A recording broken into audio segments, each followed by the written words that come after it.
Alors, bonjour à tous. Aujourd'hui, le sujet est la méthode infaillible pour se faire connaître.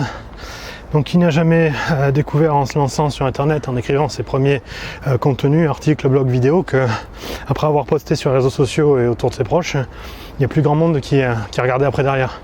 Et après, ça mettait longtemps avant d'arriver à avoir un nombre de vues ou de lectures significatifs. Le problème est encore plus embêtant quand vous avez une entreprise et que c'est votre moyen, c'est le moyen que vous espériez utiliser pour trouver des clients. Donc en fait, j'ai écrit un article dessus, donc vous pouvez aller voir sur mon blog.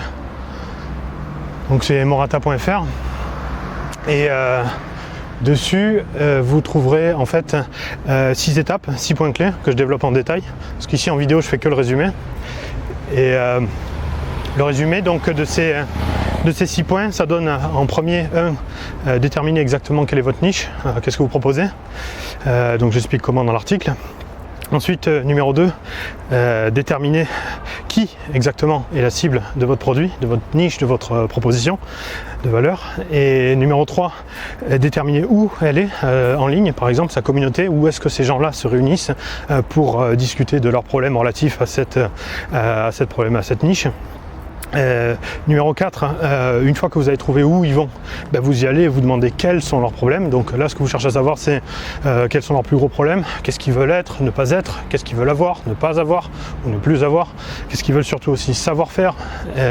Donc l'ensemble de ces questions-là pour arriver à déterminer précisément quelles sont leurs attentes, leurs désirs, leurs rêves.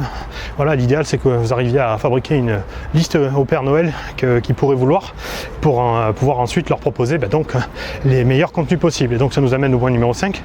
Donc fabriquer des contenus qui sont en rapport direct avec ce que veut votre cible. Donc c'est assez basique, mais ça n'a jamais été aussi vrai. Écrivez des choses que les gens ont envie de lire tout simplement. Et pour arriver à ce faire, la seule façon d'y parvenir, c'est de connaître exactement qui ils sont et ce qu'ils veulent, sinon impossible. Donc encore une fois très basique mais hyper important. Et dernier point, non des moindres, point numéro 6, c'est que quand vous commencez, il faut tout partager à la main. Il ne faut pas trop compter sur les réseaux sociaux et le bouche à oreille pour que ça suive naturellement, ça vous fasse connaître naturellement, parce que ça ne marche pas.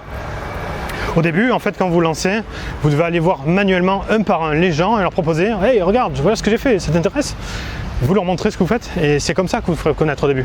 Et donc pour pouvoir faire ça, il faut savoir où aller et savoir à qui s'adresser pour pouvoir les contacter individuellement. Donc ça c'est un point numéro 6, hyper important. Et une fois que vous avez appliqué ces 6 petites règles assez basiques, ça paraît évident dit comme ça mais c'est hyper fondamental, et petit à petit vous construirez votre audience et vous pourrez faire connaître ce que vous avez à proposer, vos produits, vos services et tout ce qui va derrière. Voilà, donc n'hésitez pas à aller voir l'article de blog sur morata.fr, donc il y a le lien qui s'affichera en bas ou dans la description. Et n'hésitez pas non plus à me dire ce que vous en pensez dans les commentaires. Voilà, allez, bis, ciao ciao.